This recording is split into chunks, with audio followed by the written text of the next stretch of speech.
Si elle te dit ces phrases, mon frère, accroche-toi, car ce qui arrive risque de ne pas te plaire. La numéro 8, c'est cette petite amie qui fait mal. Mais la numéro 12, la 12 est tellement tordue que même les psychologues en restent bouche bée, restent jusqu'à la fin, car je vais te révéler le schéma exact qu'elles utilisent et comment le détecter avant qu'il ne soit trop tard. Écoute, cette vidéo n'est pas là pour détruire des relations ni pour te rendre paranoïaque. C'est de l'information réelle, basée sur des études de comportement humain et des milliers de témoignages documentés. Si tu es ici, c'est que quelque chose t'a fait douter et que tu as besoin de réponses. Alors respire profondément, car dans les prochaines minutes, tu vas comprendre des choses que beaucoup mettent des années à découvrir. Avant de commencer, fais quelque chose. Si cette vidéo te sert, laisse-moi un like pour que YouTube la montre à plus de personnes qui ont besoin de cette information. Et si tu veux plus de contenu sur les relations, la psychologie et le comportement humain sans filtre, abonne-toi et active la cloche. Tu ne le regretteras pas. Maintenant, allons droit au but, phrase numéro 1. J'ai besoin d'espace. Écoute bien ceci. Nous avons tous besoin d'espace de temps en temps. C'est normal et sain. Mais quand cette phrase apparaît de nulle part, sans discussion préalable pour la justifier, c'est là que tu dois faire attention. Ce qu'elle signifie vraiment, c'est qu'elle a besoin d'espace pour faire des choses qu'elle ne peut pas faire avec toi à côté. Et voici l'intéressant. Les études en psychologie de couple montrent que l'éloignement émotionnel soudain est l'un des premiers indicateurs d'infidélité. Je ne dis pas que c'est toujours le cas, mais c'est un gros drapeau rouge. Observe le timing. Si juste après avoir demandé de l'espace, elle sort plus souvent, se prépare différemment ou passe plus de temps sur son téléphone, connecte les points. Phrase numéro 2, tu es trop jaloux. Celle-ci est brutale parce qu'elle te fait passer pour le problème. C'est une technique classique de manipulation appelée déflexion. Au lieu de répondre à tes doutes légitimes, elle retourne la situation pour te faire sentir coupable d'avoir posé la question. Et ça marche car beaucoup d'hommes finissent par s'excuser d'avoir eu de l'intuition. Mais la vérité, c'est que douter quand quelque chose ne va pas n'est pas être jaloux, c'est être observateur. La différence réside dans les faits. Si elle arrive en retard sans explication, cache son téléphone ou change ses routines, et que tu poses des questions, tu n'es pas jaloux. Tu remarques simplement des incohérences. Une personne avec la conscience tranquille n'a pas besoin de t'attaquer pour poser des questions normales. Avant de passer à la phrase numéro 4, qui est l'une des plus révélatrices, je te dis quelque chose d'important. Si tu as déjà reconnu certaines de ces phrases, ne tire pas de conclusion tout de suite. Attends la fin, car je vais te donner le contexte complet et comment différencier une situation normale d'une situation vraiment problématique. Phrase numéro 4, ce n'est qu'un ami. Mon ami, cette phrase est vieille comme le monde et fonctionne toujours. Soyons clairs, avoir des amis du sexe opposé n'est pas un problème. Le problème apparaît lorsque cette amie surgit de nulle part, quand elle ne t'en avait jamais parlé auparavant, quand ils discutent à des heures bizarres ou qu'il y a du secret.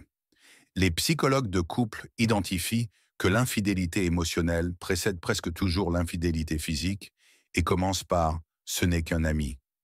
Regarde bien, si elle te cache ses conversations avec cet ami, devient défensive quand tu poses des questions ou le mentionne trop ou trop peu, tu observes le schéma. La transparence est clé, une vraie amitié n'a rien à cacher. Phrase numéro 5, tu n'es plus comme avant. Insidieuse car elle te fait porter la faute pour ses actions. Elle crée une justification anticipée. Si tu la découvres, elle a déjà sa défense prête. Tu as changé, tu m'as négligé, tu m'as poussé à le faire. La réalité est brutale. Les gens changent, les relations évoluent, c'est normal. Ce qui n'est pas normal, c'est d'utiliser ça comme excuse pour trahir. S'il y a des problèmes, la solution est d'en parler, de travailler dessus ou de terminer, pas de chercher quelqu'un d'autre en restant dans la relation. Cette phrase prépare psychologiquement. Elle plante la graine de culpabilité avant que tout n'explose. Phrase numéro 6, ce n'est rien, fais-moi confiance. Quand quelqu'un te demande explicitement de lui faire confiance, c'est souvent qu'il y a des raisons de ne pas le faire. La vraie confiance ne se demande pas. Elle se démontre par des actions cohérentes. Cette phrase apparaît souvent juste après que tu as remarqué quelque chose de suspect. Au lieu de t'expliquer clairement, elle joue sur tes émotions. C'est un raccourci pour ne pas justifier des comportements douteux, et ça marche parce que personne ne veut passer pour la personne méfiante dans la relation. Souviens-toi, La confiance aveugle n'est pas une vertu, c'est de la naïveté. La confiance intelligente repose sur des preuves d'honnêteté, pas sur des mots vides. Phrase numéro 7. Tu as regardé mon téléphone. C'est une invasion de la vie privée, mais observe l'intention. Encore une fois, elle te fait passer pour le méchant. Oui, regarder le téléphone est une invasion de la vie privée, mais demande-toi pourquoi tu en es arrivé là. Les gens ne regardent pas les téléphones quand tout va bien, ils le font quand leur intuition crie que quelque chose ne va pas. Une personne sans secret peut s'énerver un instant, mais montre ensuite son téléphone. Celle qui a quelque chose à cacher détourne la conversation sur ton erreur morale, évitant totalement le sujet. Déflexion, niveau expert. Phrase numéro 8. Ces derniers temps, tu es bizarre. Projection psychologique pure. Elle agit bizarrement, tu le remarques et au lieu de l'admettre, elle t'accuse d'être le bizarre. C'est comme un voleur criant « Attrapez-le !» alors qu'on le poursuit. Les thérapeutes de couple identifient cela comme un mécanisme classique de défense. Quand quelqu'un fait quelque chose de mal, il projette ce comportement ou ses émotions sur l'autre. Si elle dit que tu es distant, demande-toi si c'est elle qui s'est réellement éloignée. Phrase numéro 9. Je ne veux pas me disputer pour ça. Traduction. Je ne veux pas que tu continues à poser des questions parce que je n'ai pas de bonne réponse. Cette phrase bloque toute discussion légitime. Les relations saines nécessitent de la communication, même inconfortable. Si chaque fois que tu veux parler de quelque chose qui te préoccupe, elle utilise cette phrase, elle n'évite pas les disputes, elle évite d'être honnête. Et crois-moi, une dispute honnête vaut 1000 fois mieux qu'une paix basée sur des mensonges. Les problèmes non résolus ne disparaissent pas, ils pourrissent jusqu'à exploser. Phrase numéro 10. Je suis confuse à propos de nous. Préparation à la fin. Généralement, cela signifie qu'elle a déjà un pied dehors et pense probablement à quelqu'un d'autre. Les études sur l'infidélité montrent que presque personne ne termine une relation sans avoir un plan B. Cette confusion ne concerne pas le couple, mais le choix de quelqu'un d'autre. Quand quelqu'un t'aime vraiment, il n'est pas confus à ce sujet.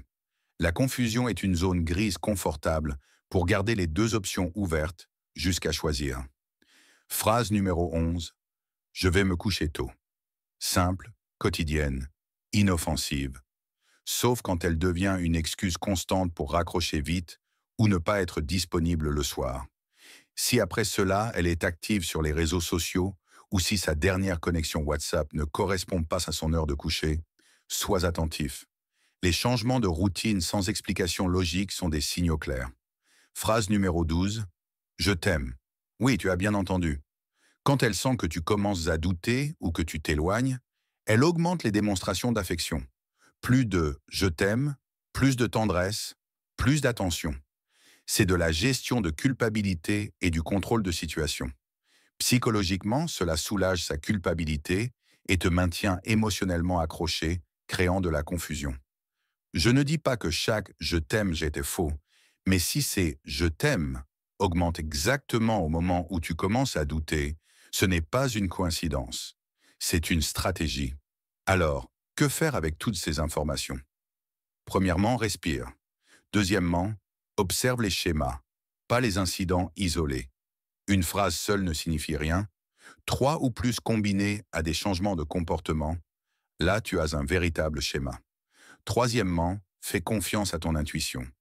Ton instinct a évolué pendant des millions d'années pour détecter les incohérences. Quatrièmement, confronte avec clarté, pas avec émotion, en utilisant des faits précis et non des accusations générales. Et la vérité finale, si tu dois vivre à enquêter, douter et relier les indices, tu as déjà perdu. Même s'il n'y a pas d'infidélité, il n'y a plus de paix.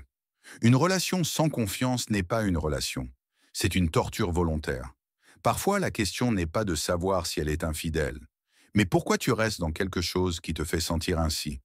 Si cette vidéo t'a ouvert les yeux, like et abonne-toi. Chaque semaine, je publie du contenu réel, sans filtre. Et si tu veux approfondir les sujets de relations, psychologie et comportement humain, je t'attends dans la prochaine vidéo.